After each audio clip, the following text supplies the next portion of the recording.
session.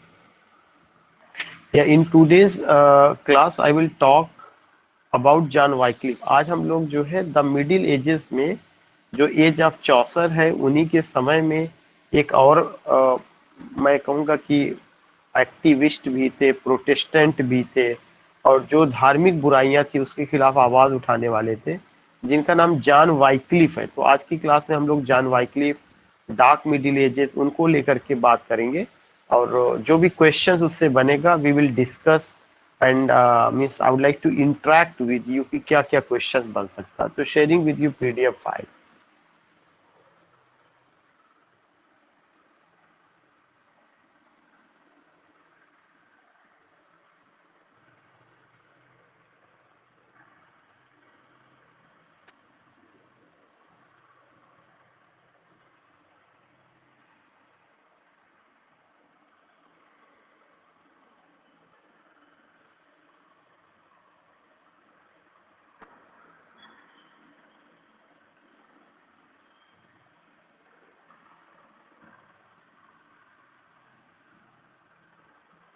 Yeah, we have done this sheet. We have done this sheet also कि इसमें जो है चौसर को लेकर के और उनके एज को लेकर के बात किया गया था। आज की जो शीट है वो ज्यादातर जॉन वाइक्लिफ, यहाँ से हमें शुरू करना है जॉन वाइक्लिफ को लेकर के। और कल हमने जो है काफी कुछ कराया था कल के लेक्चर में कि जितना भी जॉन इनसे चौसर से रिलेटेड और जो इनसे रिलेटेड चीजें रही हैं उसको हमने आपको कल कराया हुआ था। उन सब चीजों पे हमने बात किया था और आज हम लोग जो बात करेंगे वो जो है जॉन वाइक्लिफ को लेकर के बात करेंगे। जॉन वाइक्लिफ से रिलेटेड कुछ पॉइंट्स है जो आपको ध्यान में रखना है। सबसे पहला पॉइंट कि Wycliffe is called the father of English prose. Wycliffe को सबसे पहला point, the first question which you have to keep in your mind कि जॉन वाइक्लिफ को क्या कहा जाता है। John Wycliffe is known as father of English prose. John Wycliffe को फादर ऑफ इंग्लिश प्रोज कहा जाता है। लेकिन जब आप फादर ऑफ इंग्लिश प्रोज की बात कर रहे हैं तो यहाँ पर हम और कुछ क्वेश्चंस आपसे जानना चाहते हैं कि फादर ऑफ इंग्लिश एसे किसको कहा जाता है। फादर ऑफ इंग्लिश एसे किसको कहा जाता है, या who is known as father of English essay. Francis Bacon. Father of English essay Francis Bacon. जो फ्रांसिस बेकन है he belongs to which age, किस एज से बिलोंग करते हैं। Elizabethan age sir. Elizabethan age. Elizabethan age की date क्या है। 1558 to 1603, 1558 से 1603। Next point I want to know कि if you talk about Francis Bacon, if you talk about father of English एसे, तो एक और क्वेश्चन बनता है कि फादर ऑफ एसे किसको कहा जाता है। फादर ऑफ माइकल मॉन्टेन सर मॉन्टेन को। फादर ऑफ एसे किसको कहा जाता है। मॉन्टेन को कहा जाएगा। मॉन्टेन, MONTAIGNE, माइकल मॉन्टेन। जो मॉन्टेन है ये कहाँ के थे। फ्रांस के थे। FRANC, France. सो जब भी ये कभी भी क्वेश्चन आता है कि father of English prose John Wycliffe, father of English essay Francis Bacon, but father of essay Michael Montaigne France के थे जो है। ठीक है, और हम इनके ऊपर पहले भी बात कर चुके हैं इसलिए और यहाँ पे वो नहीं करना है।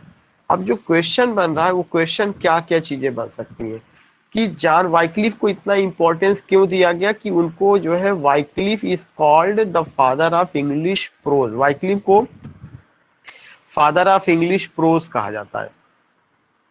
क्यों कहा जाता है, इसलिए कहा जाता है, दूसरा पॉइंट में है ही translated the Bible from Latin into English. उन्होंने बाइबल का ट्रांसलेशन किया, किसमें किया, लैटिन से इंग्लिश में किया। और जिस बाइबल का ट्रांसलेशन उन्होंने किया वो आपका कौन सा था, ओल्ड टेस्टामेंट। ओल्ड टेस्टामेंट था, उस ओल्ड टेस्टामेंट का उन्होंने ट्रांसलेशन किया कि हाँ कहाँ पे, कहाँ से, लैटिन से इंग्लिश में। ये काम जो उन्होंने ट्रांसलेशन वाला किया है, उस काम को उन्होंने 1381 में किया। कब किया है? 1382 में किया है, 1382 में। और इसके अलावा जो है उनको कहा जाता है he was the first English Puritan और Protestant one who opposed Roman Catholicism. Simple सा मतलब ये है कि वो पहले, अगर कभी आता है कि who was the first English Protestant, John Wycliffe was the first English Protestant. Protest का मतलब होता है विरोध करना। जो धर्म में था, जो कैथोलिसिज्म था या क्रिश्चियनिटी जो है, दो हिस्सों में बढ़ जाती है, कैथोलिक और प्रोटेस्टेंट। कैथोलिक जो आपके थे वो रोमन जो चर्च था या रोम के जो बिशप थे उसकी ब्रांच वहां पर थी। तो उन्होंने क्या किया था कि धर्म में बहुत सारी बुराइयां, जैसा मैंने आपको बताया, इन द मिडिल एजेस आती है। उस बुराई के खिलाफ जॉन वाइक्लिफ आवाज उठाते हैं और बाइबल का ट्रांसलेशन इंग्लिश में करते हैं। और इस ट्रांसलेशन की वजह से ही बाद में पादरियों के एक समूह ने फैसला दिया कि इनको आग के हवाले कर दिया जाए, चूंकि it was not allowed to translate the Bible from Latin in any other language, कि बाइबल का ट्रांसलेशन लैटिन से किसी दूसरे लैंग्वेज में किया जाए, इस चीज को लेकर के कहीं से भी अलाउ नहीं किया गया था। तो उन्होंने पादरियों का जो संगठन था या उनका जो चीजें थी उसको लेकर के उन्होंने काफी विरोध किया था, और उस विरोध के परिणाम स्वरूप उनको मौत के घाट उतार दिया गया, या आप कह सकते हैं इस तरह से। लेकिन जब उनको जला दिया जाता है तो उनके पूरे फॉलोवर पूरे यूरोप में या पूरे इंग्लैंड में उनके फॉलोवर आ जाते हैं, और जो उनके फॉलोवर होते हैं उनके फॉलोवर को लोलार्ड कहा जाता है, LOLLARD, लोलार्ड। ये पॉइंट नोट कर लीजिएगा, this question has been asked, यहाँ पे नाम लिखा गया है। अगर क्वेश्चन आता है कि who were Lollards, the followers of John Wycliffe were Lollards, John Wycliffe के जो फॉलोवर थे उनको लोलार्ड कहा गया। जॉन वाइक्लिफ ने जो मूवमेंट चलाया दैट वाज द लोलार्ड मूवमेंट, उसको लोलार्ड मूवमेंट कहा गया। इस मूवमेंट के जितने लोग थे वो प्रोटेस्टेंट थे, और जो धर्म की सड़ी गली मान्यताएं थी उसके विरोध करने वाले थे, खास करके रोमन कैथोलिक को विरोध कर रहे थे। और जो ये कह रहा था कि अगर आपको स्वर्ग में जाना है तो आपको टिकट परचेज करना पड़ेगा, या जो ये कहता था कि अगर आपको ईश्वर से मुलाकात करनी है, तो जो पादरी ये कहते थे कि बगैर मेरी हेल्प के आपकी ईश्वर से मुलाकात नहीं हो सकती है, ऐसे लोगों का उन्होंने खुल करके विरोध किया। अब आप सवाल उठता है कि टीजीटी, पीजीटी या यूजीसी नेट में इनसे रिलेटेड क्या क्वेश्चंस आ सकता है।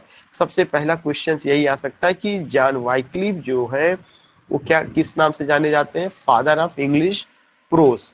दूसरा चीज, उनको फादर ऑफ इंग्लिश प्रोस क्यों कहा गया, क्योंकि उन्होंने बाइबल का ट्रांसलेशन किया लैटिन से इंग्लिश में। कौन सी बाइबल का? ओल्ड टेस्टामेंट का।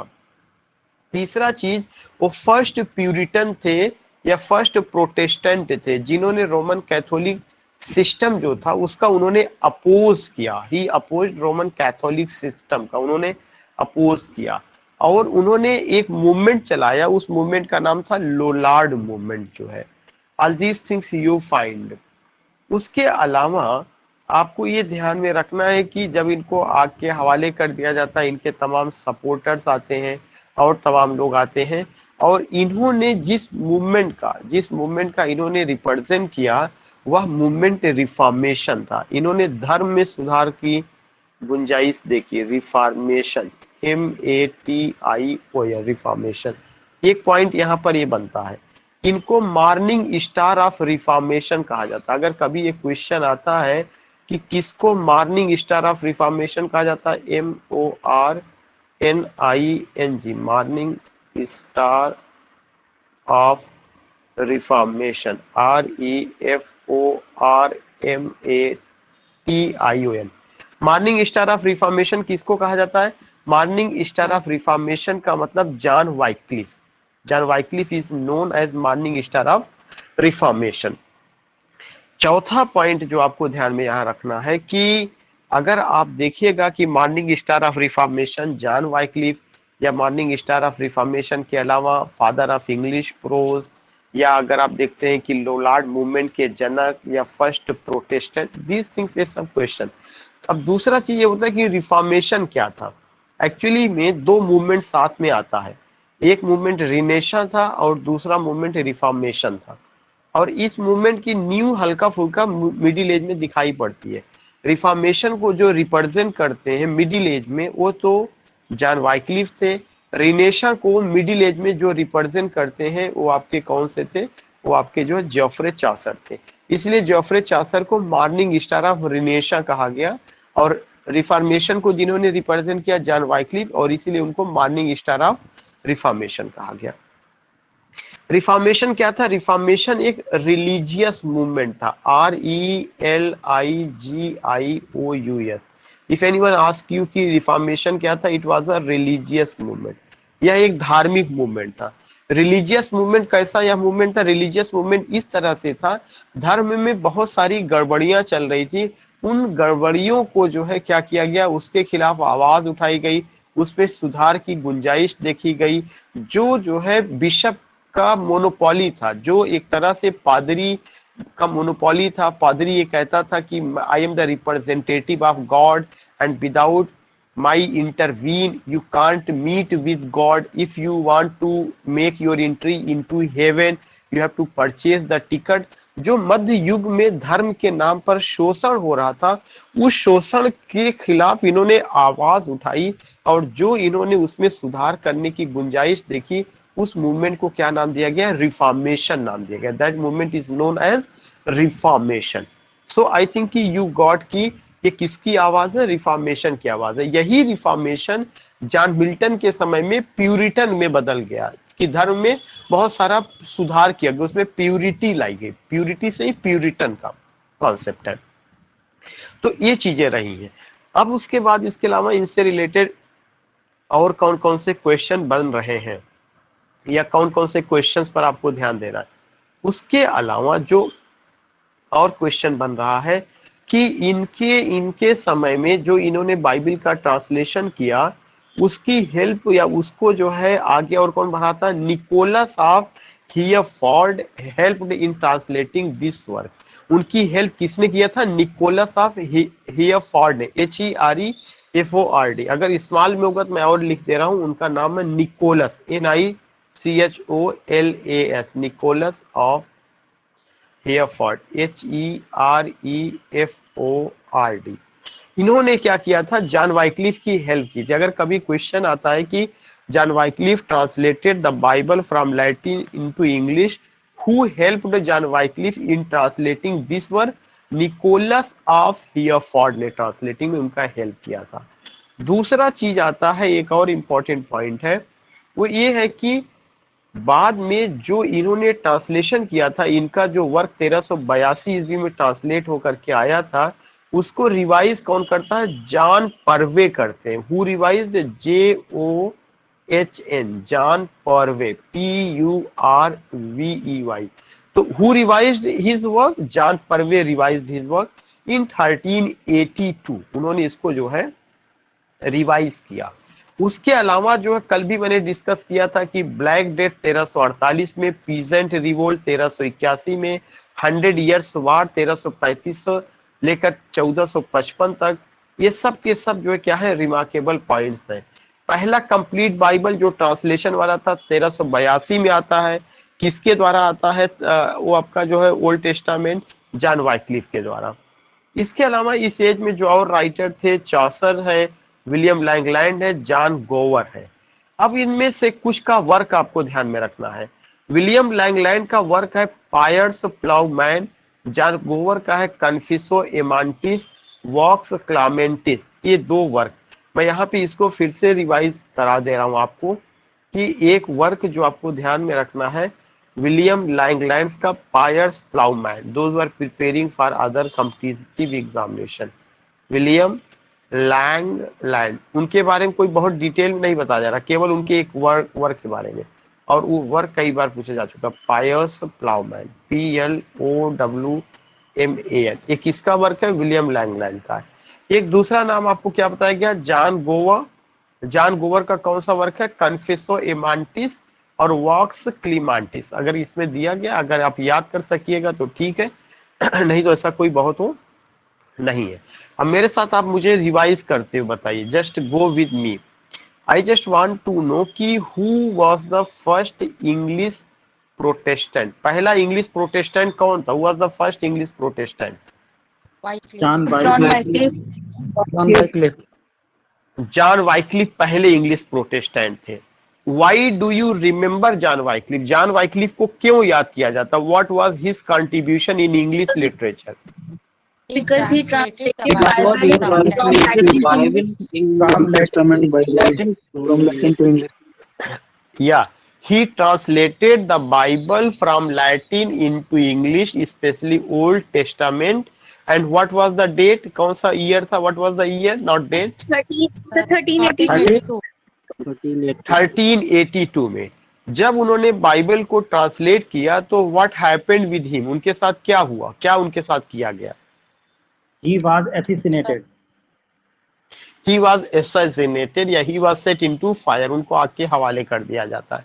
वाई ही वॉज assassinated और सेट इनटू फायर, क्यों उनको आग के हवाले कर दिया जाता है, क्या रीजन था? Because it was not permitted to translate Bible into any other language other than into Latin. Any So he other was language. assassinated. सबसे बड़ा चीज ये था कि the religious mystery and the religious chemistry which was going to be played by the bishop that will unfold या that will come before the common people। जो religious chemistry और जो रिलीजियस रहस्य, जो धार्मिक रहस्य तैयार किया गया था पादरियों के द्वारा, उनके खेल को खत्म करने के लिए या उनके खेल का खुलासा करने के लिए इन्होंने क्या किया, उसका जब बाइबल में क्या बताया गया है, बाइबल में क्या चीजें, जब वो इंग्लिश में आ गई तो इनको लगने लगा कि हमारा खेल खत्म हो जाएगा। इस वजह से जो है बाइबल के जो ये ट्रांसलेटर थे, बिशप ने कहा कि इनको आके हवाले कर दिया जाए। तब जो है किसी और में ये हिम्मत नहीं होगी कि इस तरह का काम होगा, क्योंकि धर्म जो है तब क्या हो गया था, खरीद फरोख्त का एक जरिया बन गया था, लोगों की इमोशंस और फीलिंग्स से खेलने का एक जरिया बन गया था। और जो धर्म था वो धारण करने वाली चीज नहीं रह गई थी। धर्म को केवल लोगों ने एक टॉय समझ रखा था और केवल सेलिंग ऑफ द टिकट था, मोनोपोली ऑफ द बिशप था। और आप ये कह सकते हैं कि bishop were playing with the emotions, conviction, trust of the common people के भावनाओं से खेला जा रहा था, उनके विश्वास से। अब दूसरा चीज होता है कि ठीक है, उनको आके हवाले कर दिया गया, उनको मार दिया गया, तो क्या उनके द्वारा चलाया गया आंदोलन खत्म हो गया या ये कोई रूप धारण करता है? नहीं, या लोलार्ड मूवमेंट स्टार्ट हो गया था। लोलार्ड मूवमेंट शुरू हो गया था। जो मूवमेंट शुरू हो गया था वो कौन सा मूवमेंट था, उन्होंने जो चलाया वह कौन सा मूवमेंट हो गया, लोलार्ड मूवमेंट हो गया। उनके जितने सपोर्टर थे, एक नहीं कई सपोर्टर हो गए और कई ट्रांसलेटर मार्केट में आए और उन्होंने उस काम को आगे बढ़ाया। और जो भी उनके सपोर्टर थे उनको क्या कहा गया, लोलार्ड के नाम से उनको पुकारा गया और उस मूवमेंट को लोलार्ड नाम दिया गया। दूसरा चीज मैं ये जानना चाहता हूं कि जो उन्होंने जो अपोज किया था, उनको कहा जाता है ही was the first English Protestant. Who is Protestant? One who protest. Protestant वह होता है जो प्रोटेस्ट करता है, जो विरोध करता है। अब सवाल ये उठता है कि अगर उन्होंने जो सिस्टम था, जो धार्मिक क्रियाकलाप थे, उन धार्मिक क्रियाकलापों में जो सड़ी गली मान्यताएं थी, अगर उन्होंने उसका विरोध किया, वो सब चीजें सामने हमारे आती हैं। और उनको तब क्या कहा गया, इसी आधार पर उनको कहा गया कि he was the morning star of morning star of reformation. Morning star of reformation उनको कहा गया। I just want to tell you कि ये जो मॉर्निंग स्टार ऑफ रिफॉर्मेशन है, ये मॉर्निंग स्टार ऑफ रिफॉर्मेशन का जो उनको दिया गया, तो रिफॉर्मेशन से क्या मतलब है? What do you mean bye reformation? Reformation in the field of religion. Yeah, Reformation was a religious movement. It was a religious movement. The drawback or the weak point, yeah, at the name of religion, what the policies were made to exploit the people, he reacted against those policies that was prepared or made by the bishop, जो bishop के द्वारा बनाया गया, उन्होंने उसका क्या किया, उन्होंने उसका विरोध किया. So you get the point और यू फाइंड द पॉइंट. वो उसके खिलाफ खड़े होते हैं, जिसको क्या कहा जाता है, लोलार्ड मूवमेंट कहा जाता है. मतलब लोलार्ड मूवमेंट आया और वो उस सिस्टम के खिलाफ खड़े हुए.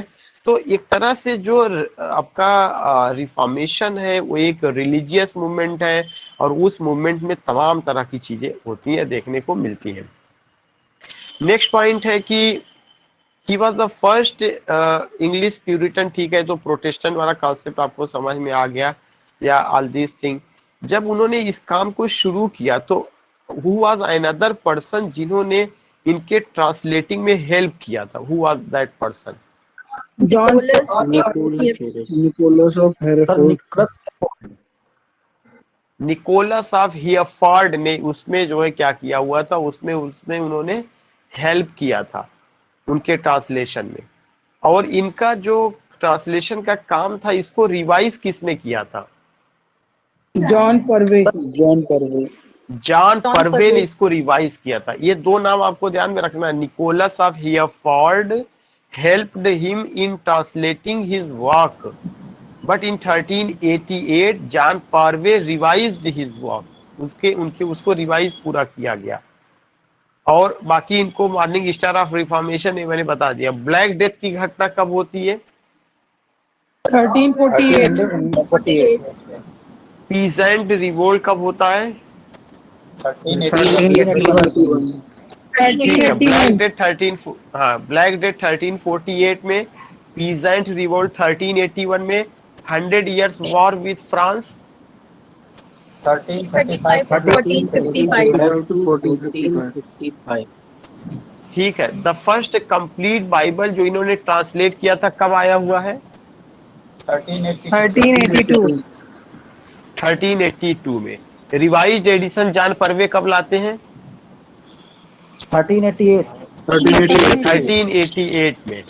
और इस समय और भी कुछ पोएट्स हैं, जैसे चौसर हैं, विलियम लैंगलैंड हैं, जॉन गोवर हैं. तो जो विलियम लैंगलैंड है, उनके वर्क का नाम बताइए. Piers Sloman. या जॉन गोवर के वर्क का नाम बताइए. कन्फेसियो अमांटिस. या कन्फेसियो अमांटिस, वॉक्स क्लामेंटिस. तो आई थिंक कि अब आपको द मिडिल एजेस का पूरा कॉन्सेप्ट क्लियर हो गया, जो आपके यहाँ का जिस पर बात करनी थी या चीजें रही है. अब उसके बाद एक और एज था जिसका नाम था dark middle age. Dark middle age का डेट क्या थी? What was the date of the dark middle age? 1348. 1450. या 1450. 1400 से 1450. 1400 से 1450 ये चीज. ठीक है. फ्रॉम 1400 टू 1450, 1400 से लेकर 1450 तक क्या कहा गया? डार्क मिडिल एज कहा गया. जब डार्क मिडिल एज है, MID, मिडिल एज से एज, अगर ये डार्क मिडिल एज था तो इसका मतलब कि इस एज में कोई खास काम नहीं हुआ था लिटरेचर के फील्ड में. तब इसके बाद इसमें हमें कोई बात ही नहीं करना, ऐसा कोई वर्क नहीं है या ऐसी कोई चीज नहीं जिस पर हम इस पे कोई बहुत ज्यादा बात कर सके. तो यू फाइंड कि ये जो एज था डार्क मिडिल एज था. अब इस डार्क मिडिल एज के बाद अगर आप देखेंगे तो एक और पॉइंट आपको देखने को मिलेगा. यहीं से डार्क मिडिल एज के बाद पूरे यूरोप में एक नई तरह की बहस शुरू होती है, और उस मूवमेंट को क्या कहा जाता है? रिनेशा कहा जाता है. जो अभी तक मैंने रिनेशा शब्द केवल आपको बताया था कि मॉर्निंग स्टार ऑफ रिनेशा किसको कहा गया था? जेफ्रे चौसर को कहा गया था. लेकिन रिनेशा जो मूवमेंट है या रिफॉर्मेशन जो मूवमेंट है, उस मूवमेंट में बहुत ज्यादा बातें नहीं हुई. अब ये मूवमेंट पूरे यूरोप में फैलेगा. कौन सा मूवमेंट? रिनेशा और रिफॉर्मेशन. तो सबसे पहले जो मूवमेंट बात करनी है, रिनेशा पे बात करनी है. उसी रिनेशा को क्या कहा जाता है? द रिवाइवल ऑफ लर्निंग कहा जाता है. रिनेशा का मतलब होता है कि इफ एनीवन आस्क यू कि what do you mean by renaissance, I just want to tell you here RENAISS Revival of learning. ANC. Renesha means revival of learning, या शॉर्ट में आप कह Learning. सकते हैं कि rebirth, you can say revival, you can say reawakening. Rebirth, revival and reawakening, ये चीजें आपको कहाँ देखने को मिल रही? ये चीजें आपको रिनेशा में। Renaissance means rebirth, revival and reawakening. दूसरा जो एक इम्पॉर्टेंट पॉइंट है कि जब आप रिनेशा को लेकर के बात करते हैं, रीबर्थ को लेकर के बात करते हैं, रीअवेकनिंग को लेकर के बात करते हैं, तो ये सबसे पहले कहाँ रिनेशा शुरू होता है? रिनेशा सबसे पहले जो है इटली में आता है। कहाँ आता है? इटली में। कब आता है? 14th सेंचुरी में। 14th सेंचुरी में रिनेशा came in Italy in 14th century. उसके बाद रिनेशा फिर कहाँ पे आता है? इसके बाद रिनेशा आता है फ्रांस में। फ्रांस में आता है। कब आता है? 15th सेंचुरी में। फ्रांस में आता है 15th सेंचुरी में। फिर उसके बाद रिनेशा कहाँ पर आता है? फिर आता है रिनेशा इंग्लैंड या पूरे यूरोप में। इंग्लैंड में कब आएगा? 16th सेंचुरी में। 16th सेंचुरी में। तो रिनेशा जो था यह एक तरह का ऐसा आप कह सकते हैं कि मूवमेंट था जो पूरे यूरोप में फैला हुआ था, और यह मूवमेंट 14th सेंचुरी में इटली में सबसे पहले आता है, फिर फ्रांस में आता है 15वीं शताब्दी में, 16वीं शताब्दी में इंग्लैंड में पहुंचता है। इसके लिए जो वर्ड और यूज किया जाता है कि renaissance was a pan European movement. Renaissance जो मूवमेंट था कैसा मूवमेंट था? It was a pan European movement. It was a pan European. Pan European, EUROPEAN। It was a pan European movement. What do you mean by pan European movement? ऐसा movement जो पूरे Europe में फैला होगा उसको क्या कहा जाएगा? उसको पैन यूरोपियन कहा जाएगा। तो it was a pan European movement. This is another important point, pan European movement. Renaissance was a pan European movement. दूसरा एक इंपॉर्टेंट चीज है कि जो रिनेशा मूवमेंट था यह जो है एक तरह का रिएक्शन था। किसके खिलाफ? द मिडिल एजेस के खिलाफ। It was a reaction against the middle ages. M से मिडिल, ए से एजेस, द मिडिल एजेस।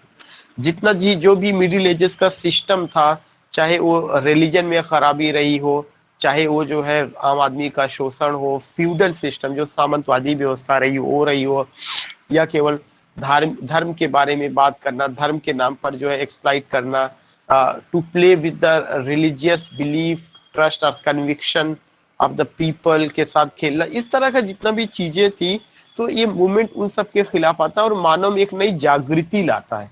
ऐसा लगता है कि इंसानों में एक तरह का अवेकनिंग होता है, और उसी अवेकनिंग को, उसी जागृति को क्या कहा गया? रिनेशा कहा गया। उसको जो है पुनर्जागरण कहा गया। That is.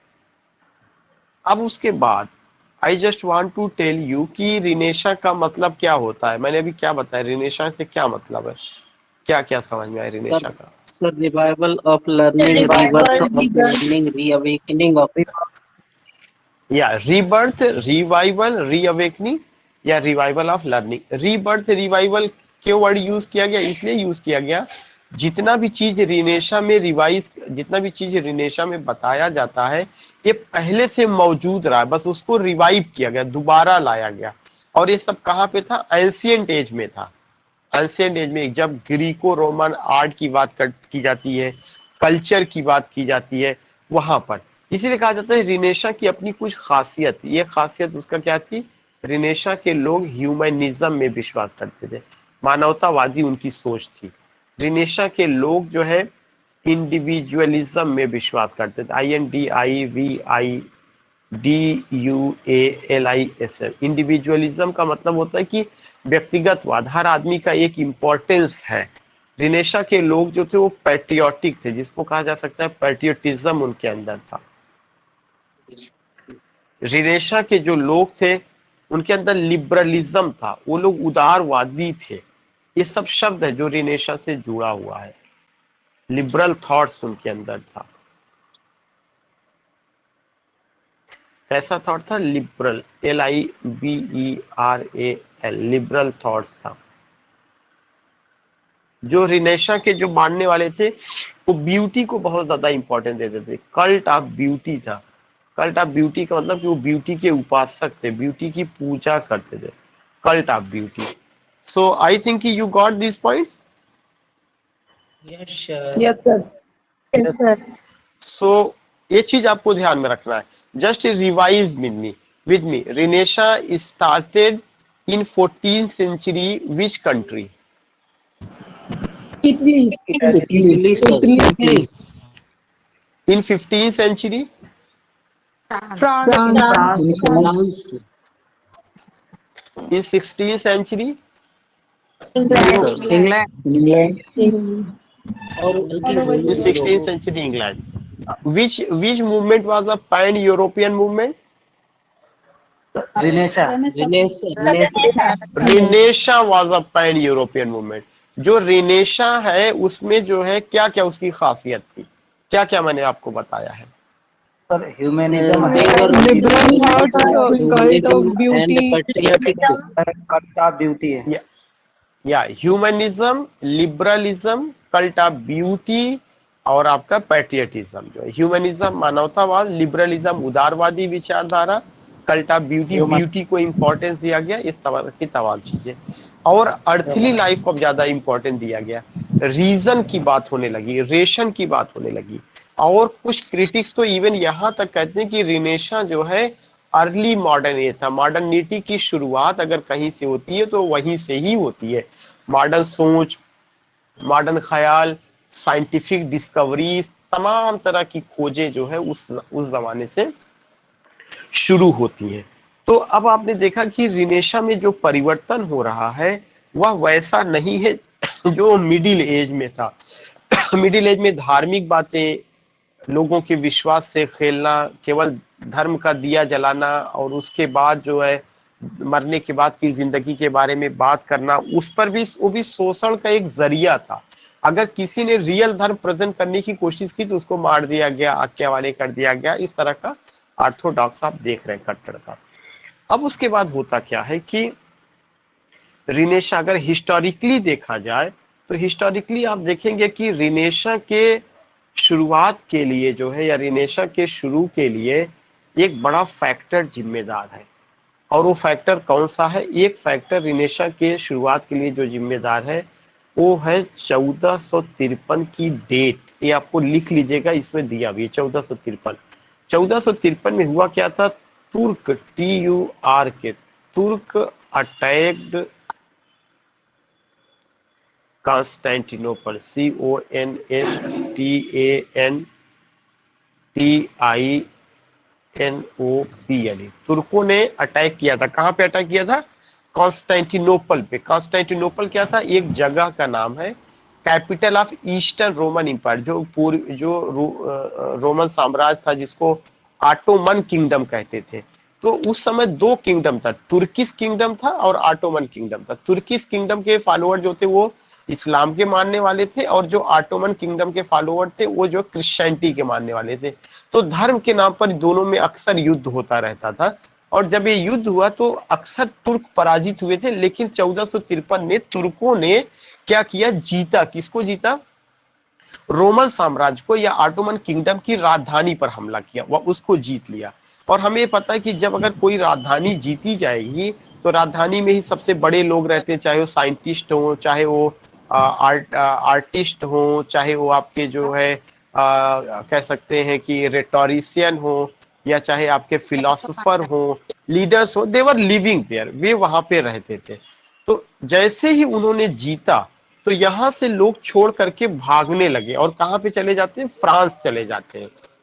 तो एक दूसरी घटना जो मैं आपसे जानना चाहता हूं कि व्हाट हैपेंड इन 1453, 1453 में क्या घटित हुआ था? Sir, Turk Sir, attack. Turk attacked Constantinople. तुर्क अटैक्ड कॉन्स्टेंटिनोपल। और इस अटैक का क्या परिणाम हुआ? The fall of Constantinople. Pupil escaped France. या इस जगह रहने वाले जो नोबल स्कॉलर्स थे, जो साइंटिस्ट थे, जो ज्ञानी लोग थे, जो रेटोरिशियन थे, जो फिलोसफर थे, इस जगह को छोड़ करके अपने साथ तमाम मनुस्क्रिप्ट, तमाम पांडुलिपियां, तमाम और चीजें, चाहे वो कला के क्षेत्र में हो, विज्ञान के क्षेत्र में हो, दर्शन के क्षेत्र में हो, उनके द्वारा जो भी काम किया गया था उसको लेकर वो यहाँ से निकल जाते हैं और कहाँ चले जाते हैं? फ्रांस चले जाते हैं। जब वो फ्रांस जाते हैं तब फ्रांस के लोगों को पहली बार इन सब चीजों के बारे में जानकारी मिलती है, वरना पहले ये ज्ञान सीमित था। कहाँ तक सीमित था? इटली, इटली के कॉन्स्टेंटिनोपल या इटली के एरिया तक सीमित था। यूरोप के और लोग इससे इनलाइटेंड नहीं थे। तो ये जो हमला था, इस हमले ने एक इंपॉर्टेंट रोल तो प्ले किया। वह रोल क्या था कि यहाँ के लोग शिफ्ट कर जाते हैं। कहाँ शिफ्ट कर जाते हैं? फ्रांस शिफ्ट कर जाते हैं। और ऐसा नहीं कि अकेले भाग के चले गए, अपने साथ ज्ञान का जो भी उनके पास पिटारा था, ज्ञान का जो भी पुलिंदा था, उसको लेके जाते हैं। और उस ज्ञान की रोशनी में कहाँ के लोग नहाते हैं, डुबकी लेते हैं? फ्रांस के लोग डुबकी लेते हैं। ये अब कहाँ पहुंच रहे हैं? 15वीं शताब्दी में पहुंच जा रहे हैं। तो I just want to tell you, इस अटैक को आपको ध्यान में रखना है और इस अटैक का रिजल्ट क्या निकला उसको आपको ध्यान में रखना है। नेक्स्ट पॉइंट जो आपको ध्यान में रखना है कि इस अटैक के अलावा और जो चीजें यहाँ पे पूछी जा सकती हैं या जाती हैं, उनमें से एक पॉइंट है आपका, एक पॉइंट और बनता है, कुछ खोजें हुई थी 1492 में। कोलंबस ने, COLUMBUS, कोलंबस डिस्कवर्ड अमेरिका। ठीक है, 1492 में। तो कोलंबस ने अमेरिका की खोज कब की है? 1492 में। ये जो खोज होगी, ये कैसी खोज होगी? एक तरह का आप कह सकते हैं कि जो है एक तरह का, अगर मैं कहूँ कि एक नए लैंड की, नए देश की खोज हुई है। यह एक इंपॉर्टेंट पॉइंट है। उसके बाद की जो एक और खोज होती है वो है 1498 ईस्वी का। 1498 ईस्वी में Vasco D gamma, Vasco D gamma discovered, किसकी खोज करते हैं? इंडिया की। 1498 में वास्को डी गामा। ये सारी खोज कब हो रही है? 1453 के बाद, जिस समय रिनेशा आता है। तो इसका मतलब क्या हुआ कि अब दुनिया के लोग केवल अपने वतन तक ही सीमित नहीं है, वो दूसरे वतन जा रहे हैं, समुद्री यात्राएं कर रहे हैं, शिप का आविष्कार कर रहे हैं, तमाम और डिस्कवरीज हो रही, तमाम और इन्वेंशंस हो रहे हैं। तो इसका मतलब क्या हुआ कि जो मॉडर्न एज, जो आज हम 20वीं शताब्दी, 21वीं शताब्दी का मॉडर्न एज देख रहे हैं, जहाँ 5G 6G के नेटवर्क की बात हो रही है, जहाँ पे एरोप्लेन और तमाम एयरक्राफ्ट का, या जहाँ पे जो है मैग्नेटिक ट्रेन की बात की, बुलेट ट्रेन की बात की जा रही है। तो इसका जो न्यू है, अगर आप देखेंगे कि आहिस्ता आहिस्ता वो कब रिनेशा की समय पड़ता। वरना पहले लोग क्या थे? केवल खेतों में काम करने वाले लोग थे, बिजनेसमैन वगैरह नहीं थे, खेतों तक ही सीमित थे, फ्यूडल सिस्टम था, सामंतवादी व्यवस्था थी, एग्रीकल्चर ही सब कुछ होता था। लेकिन इसके बाद लोगों का ध्यान बदला और अब कौन सा चीज शुरू होता है? बिजनेस का रास्ता शुरू होता है। एक जो है राष्ट्र का दूसरे राष्ट्र से व्यापार का कॉन्सेप्ट शुरू होता है, कल्चर का रिलेशन शुरू होता है, लोगों का आना जाना शुरू होता है, लोगों का आदान प्रदान शुरू होता है। और जो है एक कॉन्सेप्ट आता है और उस कॉन्सेप्ट का नाम दिया गया, क्या नाम दिया गया? उसको कहा गया global culture, GLOBAL। Global culture कैसा कल्चर होता है? ग्लोबल कल्चर वह कल्चर होता है जब पूरे विश्व की संस्कृतियां आपस में मिलने लगे और वे आपस में साझी विरासत के रूप में काम करने लगे। एक देश की संस्कृति दूसरे देश से प्रभावित होने लगी। जैसे आज के समय में क्या है कि कोई भी राष्ट्र अपने में, राष्ट्र तो इंडिपेंडेंट है, लेकिन व्यापार के नजरिए से, और चीजों के नजरिए से वह इंडिपेंडेंट नहीं रह सकता, उसको दूसरे न दूसरे रास्ते से जुड़ करके अपनी चीजों को चलाना है। अगर अगर किसी विश्व के किसी एक हिस्से में लड़ाई झगड़ा होगा तो उसका असर पूरे विश्व पर पड़ेगा। आज ऐसा जिसको हम कहते हैं कि now the world became a family, एक जो है दुनिया एक परिवार में बदल गई है, और अब हम भारत के ही नागरिक नहीं बल्कि हम पूरी दुनिया के नागरिक हैं, इस तरह का कॉन्सेप्ट आया। तो ये जो ग्लोबल कल्चर है, वास्को डिगामा के आने से, वास्को डिगामा के अलावा कोलंबस के आने से, और तमाम पुर्तगालियों के, डच के, अंग्रेज के, फ्रांसीसी, ये तो हम बाद में देखते हैं कैसे एलिजाबेथन एज में ये सब तमाम जो है कंपनियां आई और विश्व के तमाम हिस्सों पर जाकर के उन्होंने अपना राज करना शुरू किया। तो अचानक उन्होंने राज करना नहीं शुरू किया, उसका जो हिस्ट्री है वो यहीं से आपको देखने को मिलेगा इन लोगों ने। और इनके द्वारा किए गए काम को आप अगर एक वर्ड दीजिएगा तो वह क्या है? डिस्कवरी के साथ साथ क्या हुआ? Navigation, NIVAGATION। नेविगेशन क्या है? समुद्री रास्ते से जो है, समुद्री रास्ते से चीजों को खोज करना, समुद्री रास्ता तैयार करना व्यापार के लिए, समुद्री रास्ते के माध्यम से कल्चर की कनेक्टिविटी, मार्केटिंग की कनेक्टिविटी, गुड्स का यहाँ से वहाँ इंपोर्ट एक्सपोर्ट। तब तो एरोप्लेन तो था नहीं, या तब तो रेलवे तो था नहीं, बस यही एक साधन था, सब कुछ जो है नेविगेशन ही था। तो ये एक चीजें हुई। इससे पहले जो आपने देखा होगा, जिसको हम बात कर रहे हैं कौन सी दुनिया का, जो हम बात कर रहे हैं अभी इसके पहले वाली दुनिया में, उसमें इतना चीजें नहीं थी। जो द मिडिल एजेस था, लोग महदूद थे, सीमित तौर पे थे। यूरोप के लोग, फ्रांस के लोग किससे लड़ रहे हैं? जर्मनी से लड़ रहे हैं, जर्मनी का आदमी फ्रांस से लड़ रहा है। वहां पे दखल अंदाजी अमेरिका में, एशिया में, अफ्रीका में नहीं थी। अफ्रीका, एशिया में जो दखल अंदाजी बढ़ी हुई है, ये कब बढ़ती है? ये रिनेशा के समय से। ये सब चीजें कि दूसरी की संस्कृतियों को जानना, व्यापार का आदान प्रदान करना, नेविगेशन सिस्टम को डेवलप करना, ग्लोबल कॉन्सेप्ट का लाना, रीजन का लाना, तर्क विद्या का आना, गुड और बैड के बारे में समझना, अर्थली लाइफ को इंपॉर्टेंस देना कि हमें एक ही जीवन मिला, इस जीवन को हम जी ले। ऐसा नहीं था कि लोग मटेरियलिस्टिक होने लगे, लेकिन वे तार्किक बातें करने लगे। अगर कोई ये कहता है कि हाँ हम ईश्वर के द्वारा भेजे गए दूत हैं, या तो उससे क्वेश्चन करने लगे, how are you the messenger of God, why are you the messenger of God, why God did you pick up all these things, the people started to raise the question. ये सब चीजें। तो मैं जानना चाहता हूँ, आप बोर तो नहीं हो रहे? ऐसा तो नहीं कि एक साइड का ही पूरा का पूरा ट्यून चल रहा हो? No, sir. No, sir. Interesting, sir. No, okay, sir.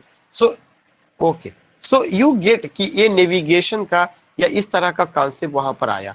अब जब आप ये नेविगेशन का कॉन्सेप्ट या इनका कॉन्सेप्ट देखते हैं तो इसके अलावा और भी कुछ चीजें होती हैं। उन चीजों में साइंस के क्षेत्र में क्या हुआ? गैलीलियो, GALILEO, गैलीलियो ने आविष्कार किया किसका? टेलीस्कोप का। कैक्सटन, विलियम कैक्सटन ने आविष्कार किया प्रिंटिंग प्रेस का। विलियम कैक्सटन ने किसका आविष्कार किया? प्रिंटिंग प्रेस का। All this things you find. तो ये सब का सब पूछा जा चुका है, इसमें कोई ऐसा चीज नहीं पॉइंट जो आपको ना लर्न करना हो। Anyone preparing for any competitive examination, इससे मेन चीज होगा कि आपको उस एज का कॉन्सेप्ट इतना अच्छा क्लियर हो जाएगा कहानी के रूप में। रिनेशा को रिनेशा क्यों कहा, कैसे अलग था, ये सब चीजें आप। दूसरा सबसे इम्पोर्टेंट चीज ये है कि जब आप इसको ये देखते हैं तो एक और चीज आता है, टेलीस्कोप हो गया। एस्ट्रोनॉमी के फील्ड में आपने एक नाम सुना होगा, टॉलेमी का, PTOLEMY। एक और नाम है कॉपरनिकस। इन लोगों ने अगर आप बात करेंगे कि जैसे अगर अगर आप बात करते हैं कॉपरनिकस की, कॉपरनिकस ये कहते थे कि हो सकता है वाइस वर्सा ना हो जाए। अमूमन मैं जब भी लेक्चर देता हूँ तो वो बातें उल्टी हो जाती, वो बाद में क्लैरिफाई हो जाएगा।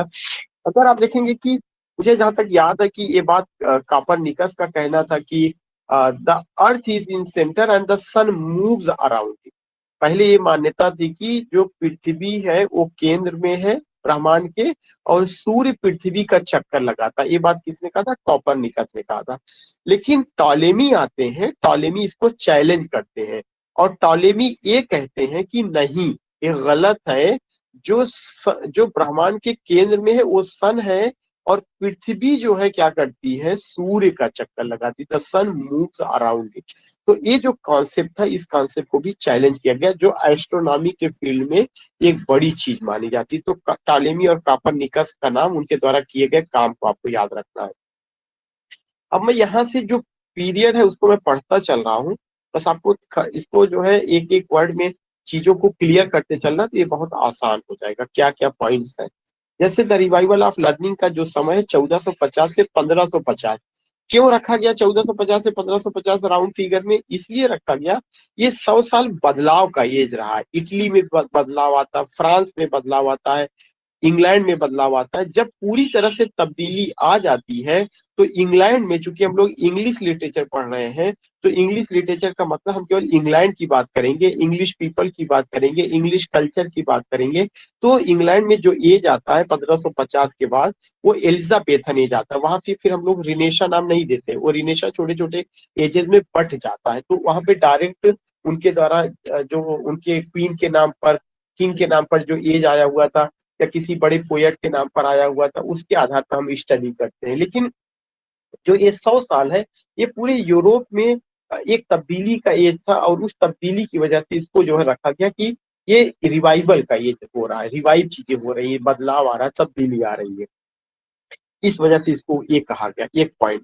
दूसरा पॉइंट ये है कि वार ऑफ रोजेस कब हुआ था? 1455 से 1485। ये सब पॉइंट आपको नोट करना है। 1453 is a remarkable date in the history of English literature. क्यों? क्योंकि जो है तुर्कों ने अटैक किया था। अगला पॉइंट है कि renaissance began with the attack of Turk on Constantinople in 1453। Constantinople was the capital of eastern Roman empire, वो उसकी राजधानी थी। Renaissance means rebirth, revival and reawakening. It was an intellectual movement. जो रिनेशा था वह intellectual movement था, और जो आपका रिफॉर्मेशन था वह आपका रिलीजियस मूवमेंट था। उसके बाद है कि it was the revival of classical Greco Roman art, literature and culture. Renaissance में जो है ग्रीको रोमन आर्ट कल्चर का रिवाइवल हुआ। Renaissance came in England in 16th century, France में 15th सेंचुरी, इटली में 14th सेंचुरी में। Renaissance stood against middle age. Renaissance middle age, ये सब बातें मैं अभी बता चुका हूँ। It broke the political, social, economic and religious system of the middle age का जितना सिस्टम था सबको इसने खत्म किया। It was a pan European movement. Renaissance taught the lesson of individualism, nationalism, humanism, patriotism, and cult of beauty. The word humanism applies to the revival of classic literature. करे अगर कोई पूछा है कि ह्यूमनिज्म क्या क्या मतलब है, क्लासिक लिटरेचर को यहाँ पे क्या किया गया था, उसको रिवाइव किया गया था। ये क्वेश्चन बहुत है। लाइमार्टिन ने कहा, Lamartine said that in renaissance man discovered himself and the universe. Lamartine, ये क्वेश्चन कई बार पूछा जा चुका, टीजीटी पीजीटी दोनों में, कि स्टेटमेंट किसका है?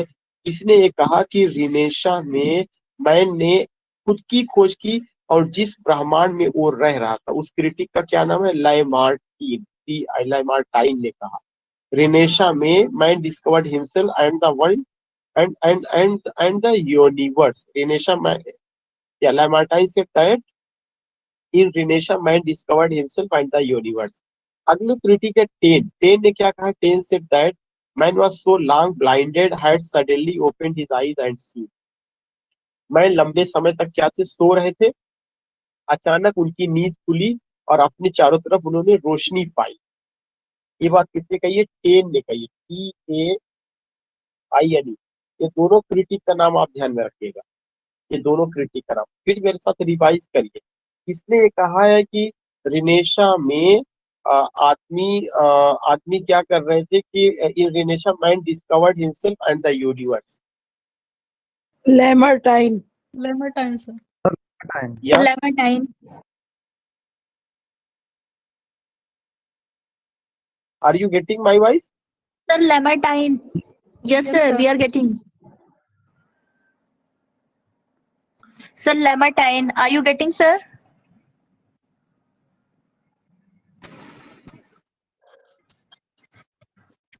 Sir, voice नहीं जा रही क्या? Are you getting my voice? Yes, sir. Yes, sir. Yes, sir, we are getting. Okay, now I got your voice. अभी तक नहीं आ रही थी। तो I was asking the question कि हु सेड कि रिनेशा में man discovered himself and the universe? Yes, sir. Lamartine. Lamartine ने कहा। और किसने कहा था कि man so long blinded had suddenly opened his eyes and scene? The Taine. Taine ने कहा है। The term renaissance thought though used by many writers to denote the whole transition from the middle ages to modern world। ये भी आप word समझिएगा, रिनेशा का जो word use किया गया है इसके लिए यूज किया जाता है कि मिडिल एजेस से लेकर मॉडर्न एज तक में जो तब्दीली आती उन सबको रिनेशा कहा जाता है। The transition are the changes which took place from the middle ages to modern age तक का। रिनेशा was the age of eager to learn। ये बहुत इंपॉर्टेंट पॉइंट है। रिनेशा में लोगों में उत्सुकता थी कि वो कुछ जो है सीखना चाहते थे, जानना चाहते थे। Columbus discovered America 1492, Vasco da Gama discovered India 1498, printing press was invented by William Caxton in 1473 और इंग्लैंड में 1476 में आया है। ये क्वेश्चन पूछा जा चुका है। प्रिंटिंग प्रेस को किसने आविष्कार किया? विलियम कैक्सटन ने। कब? 1473 में। और इंग्लैंड में कब आती है? 1476 में। पहली बुक जो प्रिंट की गई उसका क्या नाम है? द हिस्ट्री ऑफ ट्रॉय करके। Renaissance was the age of the translation of many books. Renaissance में बहुत सारी बुक्स का ट्रांसलेशन किया गया। Italian poet, Italian political thinker Machiavelli, जो मैकियावेली थे उन्होंने इंडिविजुअलिज्म का पार्ट पढ़ा है। ये पूछा जा चुका। Who was Machiavelli? Machiavelli was Italian political thinker. इनकी किताब का नाम है प्रिंसेस। ये दोनों चीज नोट कर लीजिएगा। मेरे साथ बताइए मैकियावेली कौन थे? Italian political thinker. What was the name of his book? Princess. And who invented telescope? Galileo. What was the role of Copernicus and Ptolemy? Copernicus. Ptolemy said the Earth is the center of universe, and Copernicus challenged it. Now the next important point कि the first humanist of Renaissance was Petrarch। ये भी question पूछा जा चुका। पहले humanist कौन थे? वो पेट्रार्च के थे, दुनिया के पहले ह्यूमैनिस्ट या रिनेशा के। उनको फादर ऑफ इटालियन सोनेट कहा जाता है और उन्होंने अपने सोनेट को ऑक्टेव और सेस्टेट में बांटा। Octave means 8 lines stanza, sestet means 6 lines. Rhyme pattern ABBA CDC CDC। Octave means 8 lines stanza, sestet means 6 lines stanza. Most of his sonnets are love sonnet. ज्यादातर उनके सोनेट लव सोनेट्स हैं। He present an angelic figure of his beloved. उन्होंने अपनी बिलव का angelic figure present किया है। इसके अलावा कुछ और भी राइटर है। रोजर एस्काम का किताब था टोक्सोफिलस और स्कूल ऑफ शूटिंग। ये आपको नाम ध्यान में रखना है। रोजर एस्काम एक राइटर थे, उनकी किताब का नाम टोक्सोफिलस है। उसी को स्कूल ऑफ शूटिंग कहा जाता है। मैलोरीज का मार्टे डी आर्थर है।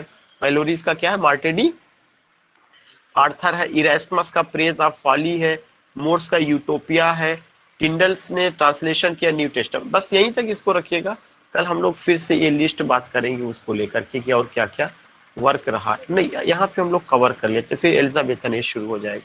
तो मार्ट डी आर्थर रहा, इरेस्मस का प्रेज ऑफ फॉली रहा, मोर्स का यूटोपिया और उसी यूटोपिया का सब टाइटल है किंगडम ऑफ नोवेयर। फिर उसके बाद टिंडल ने न्यू टेस्टामेंट का ट्रांसलेशन किया 1525 में। Authorised version of the Bible 1611 ईस्वी में आता है। और जो ग्रेट बाइबल है, क्रैनमर का ग्रेट बाइबल 1539 में आता है।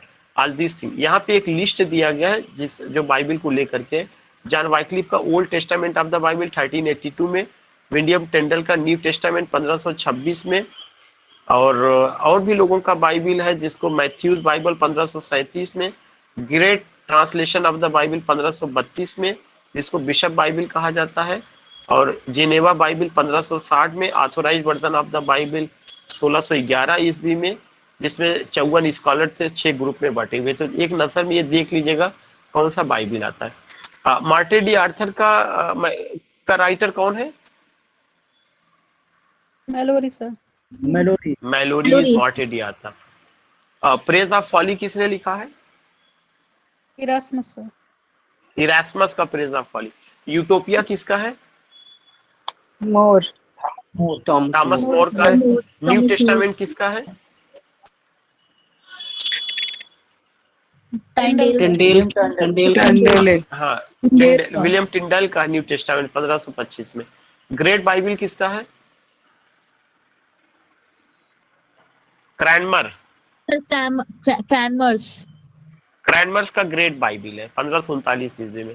Authorise version of the Bible कब आया है? 1611 ईस्वी में आया हुआ है। All this things you see, ये सब लर्न करना पड़ेगा। कल एक बार रिवाइज कराएंगे इसको, तब जाके होगा। ये वर्क है वो कर लीजिएगा कल इस पे। दूसरा एक चीज है कि इसके अलावा इंग्लैंड में आते हैं तो इंग्लैंड में जब रिनेशा आता है तो उसमें सर थॉमस यार्ड का नाम है। Sir Thomas Wyatt introduce sonnet into England. याद ही होगा, कई बार बात हो चुकी है सर थॉमस यार्ड का। और इनको ही अट्वा राइमा का भी कॉन्सेप्ट दिया जाता है। अट्वा राइमा का भी इन्होंने यूज किया था।